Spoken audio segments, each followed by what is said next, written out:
Hello welcome everyone. हमने जो अपने क्लास 11th की एनसीईआरटी बुक स्टार्ट की थी इंडियन फिजिकल एनवायरनमेंट, आज हम उसका सेकंड चैप्टर स्टार्ट करने वाले हैं, स्ट्रक्चर एंड फिजियोग्राफी। वैसे तो देखने के लिए ये सिर्फ 14 पेजेस का चैप्टर है, लेकिन ये चैप्टर बहुत ज़्यादा बड़ा है क्योंकि इसके अंदर में बहुत ज़्यादा डाटा है, फैक्ट्स हैं जो कि एग्जाम पॉइंट ऑफ व्यू से बहुत ही ज़्यादा इम्पॉर्टेंट है। तो फिर एक वीडियो के अंदर में कवर अप करना बहुत ज़्यादा मुश्किल है, इसके 3-4 पार्ट्स बनेंगे, तो ज़्यादा बोर मत होइएगा। तो चलिए स्टार्ट करते हैं हम इस चैप्टर को।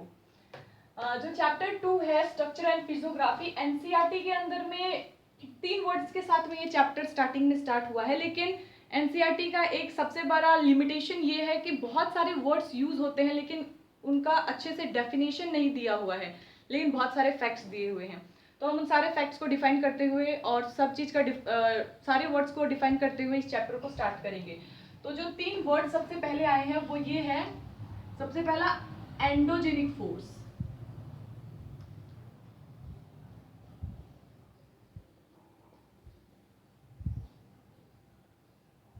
दूसरा है हमारा एक्सोजेनिक फोर्स,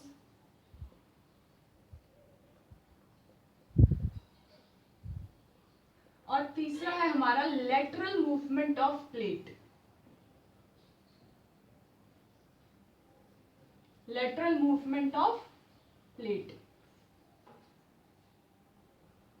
तो सबसे पहले समझते हैं कि एंडोजेनिक फोर्स क्या है। तो जो हमारा अर्थ है, अर्थ के अंदर में जो इंटीरियर फोर्स होता है उसको हम बोलते हैं एंडोजेनिक फोर्स। जो अर्थ के इंटीरियर के अंदर में फोर्स होता है, इंटीरियर फोर्स, ये इंटीरियर फोर्स ही सबसे ज्यादा शामिल होता है बहुत सारे लैंडफॉर्म्स को बनाने के लिए। जैसे कि मैं एग्जांपल दूं, अर्थ के अंदर में मैग्मा प्रेजेंट होता है। इस मैग्मा के अंदर में जब बहुत ज्यादा प्रेशर आ जाता है, इतना ज्यादा प्रेशर होने की वजह से जो वोल्केनो है वो फट जाते हैं, और जब वोल्केनिज्म होता है एट दैट टाइम वहां पे हमें बहुत सारे लैंडफॉर्म्स देखने को मिलता है। जो हमारा डेक्कन प्लेट्यू है इंडिया का, वो भी इसी से बना हुआ है, मैग्मा से। तो फिर ये किसके वजह से हुआ था? हमारे अर्थ के इंटीरियर के अंदर में फोर्स लगने की वजह से जो लैंडफॉर्म बना। और जो एक्सोजेनिक फोर्स होता है, ये क्या होता है? इसको हम डिफाइन कर सकते हैं एक्सटीरियर फोर्स। एक्सटीरियर फोर्स, हमारे अर्थ के ऊपर में जो भी एक्सटीरियर फोर्स लग के लैंडफॉर्म्स बनते हैं उसको हम बोलते हैं exogenic force. As for example, हमारे जो एटमॉस्फेयर से जो फोर्स लगता है, जैसे कि अचानक से फ्लड आ जाना, ड्रॉट आ जाना, स्नोफॉल हो जाना, ये इन सब रीजंस की वजह से जो लैंडफॉर्म्स बनते हैं उसको हम बोलते हैं एक्सोजेनिक फोर्स। एक एग्जांपल देती हूँ, जैसे कि स्नोफॉल हुआ, काफी टाइम तक स्नोफॉल हुआ, वहां पे ग्लेशियर का फॉर्मेशन होगा। ग्लेशियर या तो वहां पे डिपॉजिट होगा या फिर कुछ इरोड करेगा, और फिर वहां पे कुछ लैंडफॉर्म्स बनते हैं। एग्जांपल मोरेन्स, ग्लेशियर का एक लैंडफॉर्म है मोरेन्स। ये मोरेन क्यों बना? एक्सटर्नल फोर्स की वजह से ही बना। तो यहाँ पे इसका मतलब है एक्सोजेनिक फोर्स की वजह से। अब आता है लेटरल मूवमेंट ऑफ प्लेट। हमारा जो अर्थ है, हमारे अर्थ के अंदर में बहुत सारे प्लेट्स हैं। ये जो प्लेट्स हैं, ये प्लेट्स जिनके एक सरफेस जो बनाती हैं, इसके ऊपर में इन प्लेट्स का मूवमेंट होता है। हमारे अर्थ के अंदर में ये जो प्लेट्स हैं, इन प्लेट्स के ऊपर में मूवमेंट होता है। अगर ये दो प्लेट्स हैं, मान लीजिए इन दोनों प्लेट्स आपस में एक तरफ आकर के मिलती हैं, तो इसको हम क्या बोलते हैं? कन्वर्जेंस। और अगर यही प्लेट्स दो डिफरेंट डायरेक्शन के अंदर में जाती हैं, तो इसको हम क्या बोलते हैं? डाइवर्जेंस।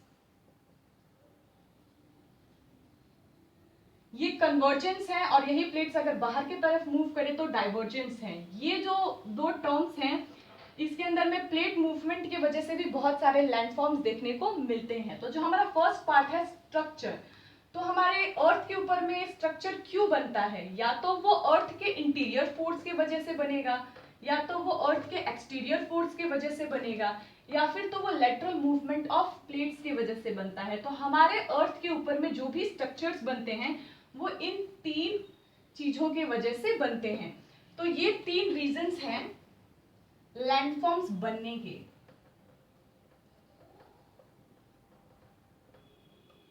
जो लैंडफॉर्म्स बनते हैं ये इन 3 रीजंस की वजह से बनते हैं, और इसी चीज को हम क्या बोलते हैं, जियो स्ट्रक्चर।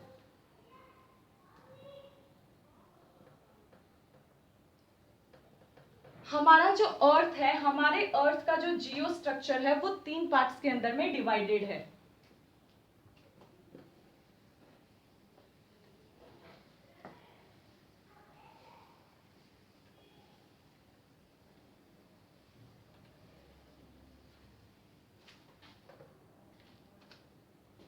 हमारा जो अर्थ है, जियो स्ट्रक्चर, जो हमारे अर्थ का जियो स्ट्रक्चर है,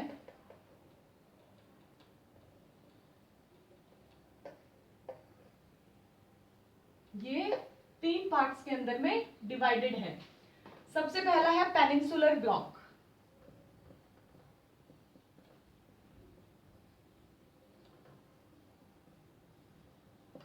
दूसरा है हमारा हिमालयन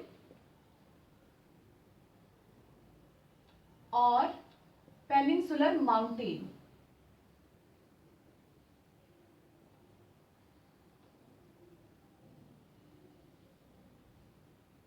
और जो तीसरा है हमारा वो है हमारा इंडो गंगा ब्रह्मपुत्र प्लेन।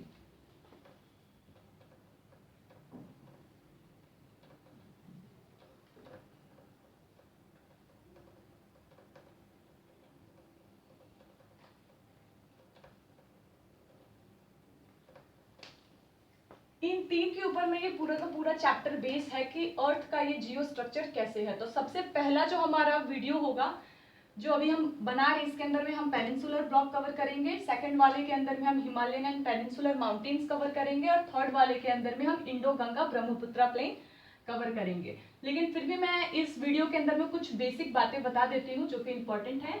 जैसे कि जो हमारा पेनिनसुलर ब्लॉक है, ये क्या है, ये बहुत ही ज्यादा ओल्ड है। ओल्ड के साथ साथ ये क्या है, रिजिड है। और ये जो पेनिनसुलर ब्लॉक है ये कितने टाइम से प्रेजेंट है, तो इसको बोलते हैं कि ये प्री कैम्बियन टाइम से प्रेजेंट है। तो फिर प्री कैम्बियन टाइम है, उसको हम कितने के बीच में रखेंगे कि ये कब प्रेजेंट था, तो फिर ये 350 बिलियन ईयर से लेकर के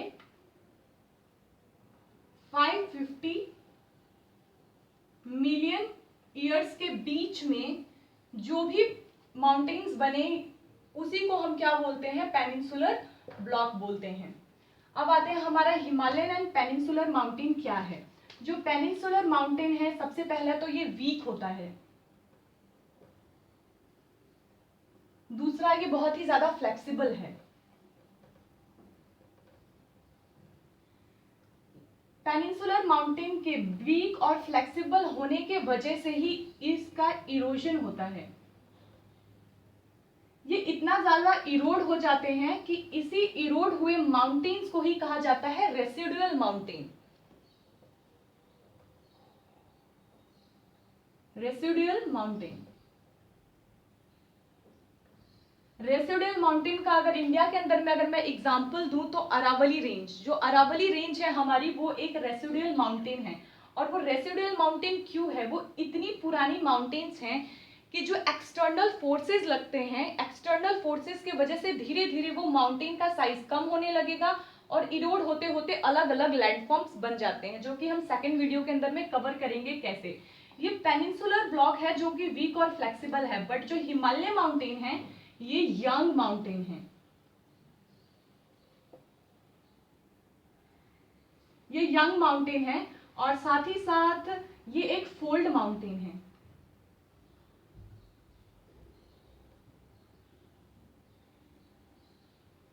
ये एक फोल्ड माउंटेन है।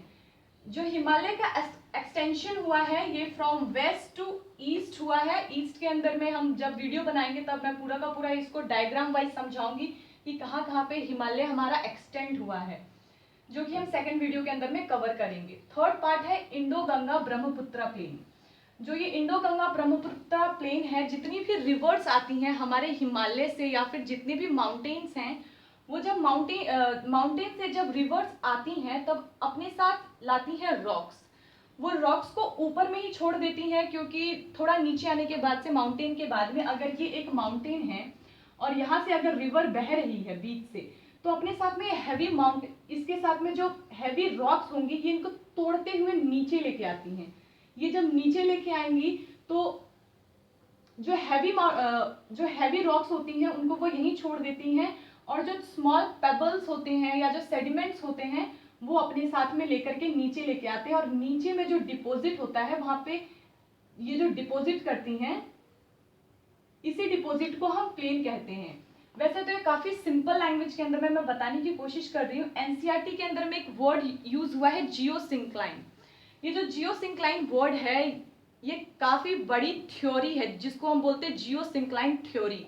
इस थ्योरी के अंदर में आपको प्लेट टेक्टोनिक्स थ्योरी पढ़ने को मिलेंगी, जो कि आपका क्लास 11th की ही जो दूसरी बुक है उसके अंदर में काफी बड़े तरीके से एक्सप्लेन किया हुआ है।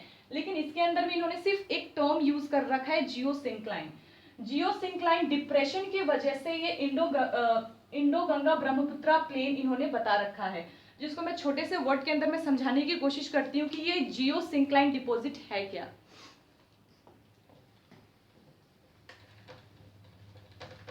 जो टर्म यूज हुआ है एनसीईआरटी के अंदर में geosyncline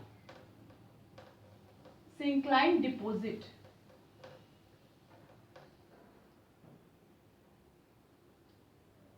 deposit oblique depression. Depression, वैसे हमें डिप्रेशन का मतलब क्या समझते हैं? डिप्रेशन मतलब कि कहीं पे दबाव दे देना। अगर जियोसिंक्लाइन जो डिप्रेशन है, अगर मानिए ये पूरा का पूरा प्लेन है, अगर वहां पे डिप्रेशन हो जाए, मतलब कि ये पूरा प्लेन था, किसी रीजन के वजह से उस प्लेन के अंदर में क्या हो जाता है, डिप्रेशन आ जाएगा। तो डिप्रेशन होगा तो क्या होगा, ये जो लैंड का एरिया था वो नीचे की तरफ चला जाएगा। नीचे की तरफ होने के बाद से जब ये रिवर्स आ रही है माउंटेन से, तो माउंटेन के साथ आने के साथ साथ वो अपने साथ में कुछ सेडिमेंट्स लेके आएंगी, रॉक्स लेके आएंगी, पेबल्स लेके आएंगी।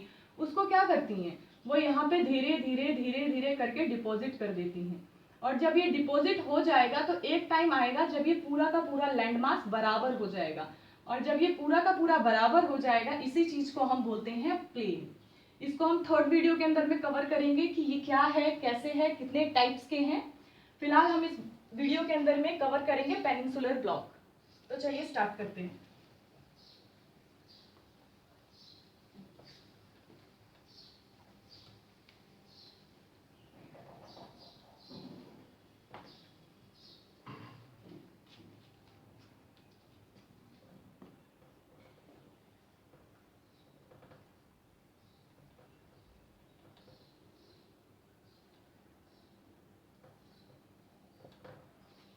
पेनिनसुलर ब्लॉक का हम एक्सटेंड देखेंगे कि इंडिया के अंदर में ये कैसे एक्सटेंड होता है। जैसे कि मैं पहले ही बता चुकी हूँ कि पेनिनसुलर ब्लॉक बहुत ही ज्यादा ओल्ड है, रिजिड है, प्री कैम्ब्रियन टाइम से प्रेजेंट है। ये है हमारा इंडिया का मैप। तो जो ये पेनिनसुलर ब्लॉक है ये कहाँ से एक्सटेंड करता है, तो एनसीईआरटी के अंदर में ये जो दिए हुए हैं वर्ड, सबसे पहले मेंशन है कच्छ। कच्छ से राजस्थान, देन अरावली,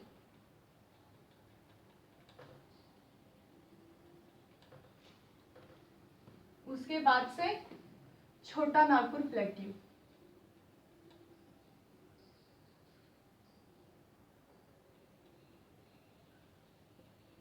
छोटा नागपुर प्लेट्यू, फिर यहाँ पे आता है हमारा राजमहल हिल, फिर इधर आएगा हमारा मेघालय, मेघालय प्लेट्यू,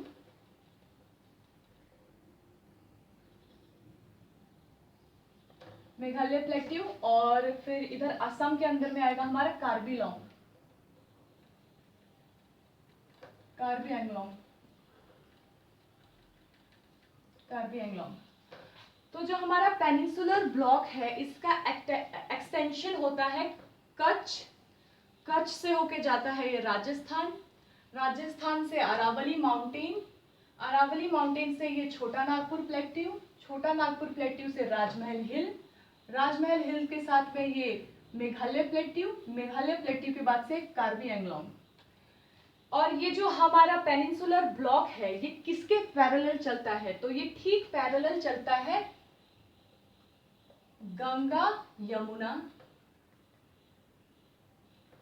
रिवर के। यहां से अगर ये रिवर है हमारी नॉर्थ के अंदर में, तो हमारा पेनिनसुलर ब्लॉक यहां से होते हुए नॉर्थ ईस्ट की तरफ जाता है।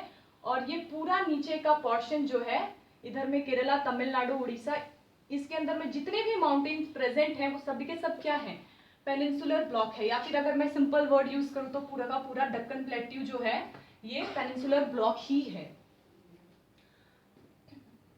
और ये जो इंपॉर्टेंट पॉइंट यहाँ पे आपके दिमाग में ये आ रहा होगा कि पेनिनसुलर ब्लॉक के अंदर में राजस्थान कैसे आ गया, क्योंकि राजस्थान के अंदर में तो सिर्फ सैंड्स मिलती हैं। तो सैंड्स को हम कैसे पेनिनसुलर ब्लॉक के अंदर में लेके आ रहे हैं, क्योंकि पेनिनसुलर ब्लॉक मैं ऑलरेडी बता चुकी हूँ कि वो एक रिजिड बॉडी है, लेकिन जो राजस्थान की सैंड्स है वो तो रिजिड नहीं है। लेकिन जब स्टडी की गई है राजस्थान के वहाँ के जो ब्लॉक्स या जो सॉइल्स की जब स्टडी हुई है, तब पता चला है कि सैंड्स के नीचे में जो ब्लॉक्स प्रेजेंट हैं वो प्री कैम्बियम टाइम के ब्लॉक्स हैं। इसी वजह से राजस्थान को भी पेनिनसुलर ब्लॉक के अंदर में ही इंक्लूड किया गया है। तो ये जो छोटा नागपुर प्लेट्यू है और जो ये मेघालय प्लेट्यू है, इन दोनों के बीच में एक फॉल्ट आता है जो इन दोनों को डिवीजन करता है, जो कि पास आउट होता है वेस्ट बंगाल से। तो यहाँ से वेस्ट बंगाल के यहाँ से एक फॉल्ट है, इस फॉल्ट को हम बोलते हैं मालदा फॉल्ट। ये मालदा फॉल्ट है जो छोटा नागपुर प्लेट्यू और मेघालय प्लेट्यू को एक दूसरे से अलग करता है। अब बात करते हैं हम पेनिनसुलर ब्लॉक के अंदर में ईस्टर्न घाट और वेस्टर्न घाट। तो ये जो हमारा पार्ट है इसको हम बोलते हैं वेस्टर्न घाट, और ये जो हमारा पार्ट है इसको हम बोलते हैं ईस्टर्न घाट। हमारा जो वेस्टर्न घाट है, वेस्टर्न घाट के लिए इन्होंने एनसीईआरटी के अंदर में एक टर्म यूज किया है ब्लॉक माउंटेन। ब्लॉक माउंटेन तो वैसे एक बहुत बड़ा टॉपिक है जिसको अलग से एलिबरेट करना चाहिए, लेकिन एनसीईआरटी के अंदर में वेस्टर्न घाट के लिए एक टर्म यूज किया गया है ब्लॉक माउंटेन।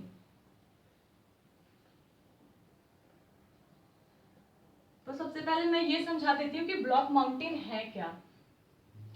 एग्जाम्पल लेते हैं, मानिए हमारे पास में 3 बॉक्सेस हैं। ये हमारा बॉक्स ए है, ये बॉक्स बी है, ये बॉक्स सी है। अगर मैं इस बॉक्स को नीचे खींच दूं तो क्या होगा, अगर मैं इस ब्लॉक को नीचे खींच दूंगी इस बॉक्स को, तो ये बॉक्स थोड़ा नीचे की तरफ आ जाएगा और ये क्या हो जाएगा, ये इतना आ जाएगा। अगर कोई भी इंसान दूर से इस चीज को देखेगा तो उनको यही लगेगा ना कि यहाँ पे एक माउंटेन है, यहाँ पे एक माउंटेन है, बीच का जो जगह है वो खाली है। तो ब्लॉक माउंटेन और कुछ नहीं है, ब्लॉक माउंटेन इसी ये जो ऊपर के उठे हुए पार्ट्स हैं इसी चीज को हम ब्लॉक माउंटेन बोलते हैं। और जो ये नीचे धसा हुआ पार्ट है इसी चीज को हम बोलते हैं रिफ्ट वैली। Rift valley. तो ये जो हमारा वेस्टर्न घाट है ये एक तरीके का ब्लॉक माउंटेन है। मतलब ब्लॉक माउंटेन कैसा दिखने में है, ब्लॉक माउंटेन ऐसा दिखता है कि एक ऊंचा भाग होगा, फिर एक नीचा भाग होगा, फिर एक ऊंचा भाग होगा, फिर एक नीचा भाग होगा। लेकिन ये तो मैंने एक बॉक्स का एग्जांपल दिया कि मैंने इस बॉक्स को नीचे खींच दिया, लेकिन वेस्टर्न घाट के अंदर में ऐसा क्या हुआ कि ये बॉक्सेस, ये जो माउंटेन्स थे वो नीचे की तरफ आ गए। तो अगर आपको पता होगा इस साइड के अंदर में हमारा क्या है, अरेबियन सी है। तो हमारा जो वेस्टर्न घाट है ये धीरे धीरे सबडक्ट हुआ है। सबडक्ट होने की वजह से कुछ कुछ जो ब्लॉक्स हैं वो अंदर के तरफ सबडक्ट हो गई हैं अरेबियन सी के अंदर में। इस वजह से कुछ पार्ट्स हैं जो ऊपर ऊपर दिखते हैं, तो उसी चीज को हम क्या बोलते हैं, ब्लॉक माउंटेन बोलते हैं। यही रीजन है कि जो वेस्टर्न घाट है ये ऊंचा है और जो हमारा ईस्टर्न घाट है वो थोड़ा नीचे है। यहाँ ये थोड़ा शेलो शेलो है, क्योंकि बताती हूँ इसका रीजन क्या है। जितने भी हमारे रिवर्स हैं जो वेस्टर्न घाट से होते हुए ईस्टर्न घाट की तरफ मूव करती हैं, तो वो कैसे मूव करेंगी, ऐसे मूव करेंगी। वेस्टर्न घाट से किसके तरफ जाएगी, ईस्टर्न घाट की तरफ जाएगी। जब ये ईस्टर्न घाट की तरफ रिवर्स जाती हैं तो ये ऊंचा है और ये भाग जो है नीचा है। तो कोई भी चीज अगर आप ऊपर से नीचे की तरफ डालोगे तो उसका क्या होता है, बहुत ही ज्यादा फ्लो होता है। तो इन रिवर्स का जो फ्लो है वो बहुत ही ज्यादा है, और इस साइड में जाकर के इनके अंदर में काफी ज्यादा स्पीड होती है। इसी स्पीड की वजह से इधर में आकर के जब रिवर्स आती हैं तो क्या फॉर्म करती हैं, डेल्टा। ये रिवर्स इधर में आकर के फॉर्म करती हैं डेल्टा। तो ये था हमारा वेस्टर्न घाट और ईस्टर्न घाट, जो हमारी दूसरी बुक है ज्योग्राफी की, उसके अंदर में काफी अच्छे से बताया हुआ है, जहां पर मैं बहुत अच्छे से इसको एक्सप्लेन करूंगी। फिलहाल जो ब्लॉक माउंटेन था उसको समझाने के लिए इतना बहुत है।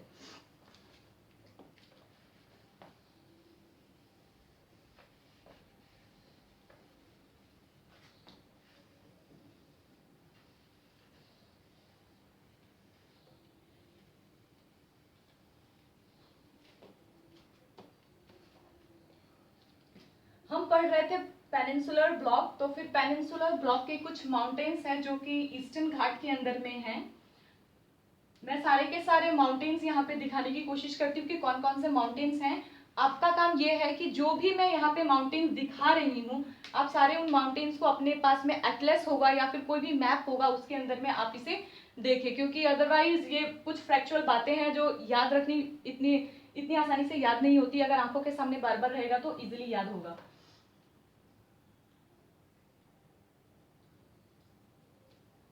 एक माउंटेन है यहाँ पे, इसको बोलते हैं हम नल्लामला हिल। नल्लामला हिल। ठीक इसी के पैरेलल है एक हिल, इसका नाम है वेलिकोंडा।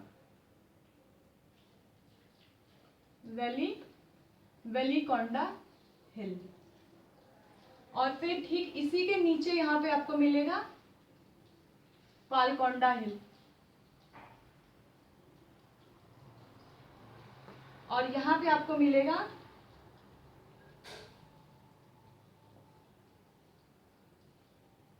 जावेदे हिल। ये थे हमारे ईस्टर्न घाट के हिल्स की कौन कौन से प्रेजेंट है। नल्लामला हिल, वेलिकोंडा हिल, पालकोंडा हिल, जावेदे हिल्स। और फिर इधर हम नीचे से फिर हम जब ऊपर की तरफ एक्सटेंशन की बात करें कि तमिलनाडु केरला से होकर के ऊपर में कौन कौन से माउंटेन्स गए हैं,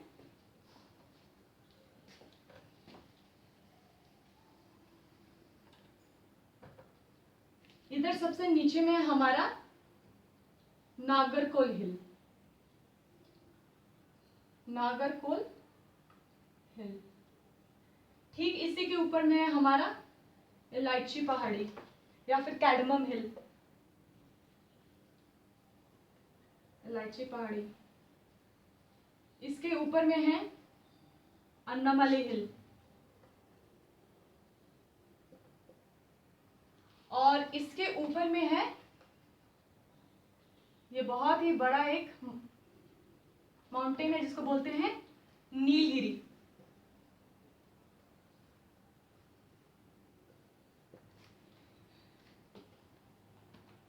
ये जो पूरा का पूरा है पेनिनसुलर ब्लॉक का एक्सटेंशन है, जो कि मैंने आपको दिखाया है फ्रॉम वेस्ट टू ईस्ट और इधर में हमारा साउथ, कि इसका एक्सटेंशन कैसे हुआ है। सबसे पहले ये कच्छ से होते हुए राजस्थान, अरावली माउंटेन, गंगा यमुना रिवर के ठीक पैरेलल होते हुए जाता है ये छोटा नागपुर प्लेट्यू, राजमहल हिल, मेघालय प्लेट्यू और कार्बी एंगलोंग।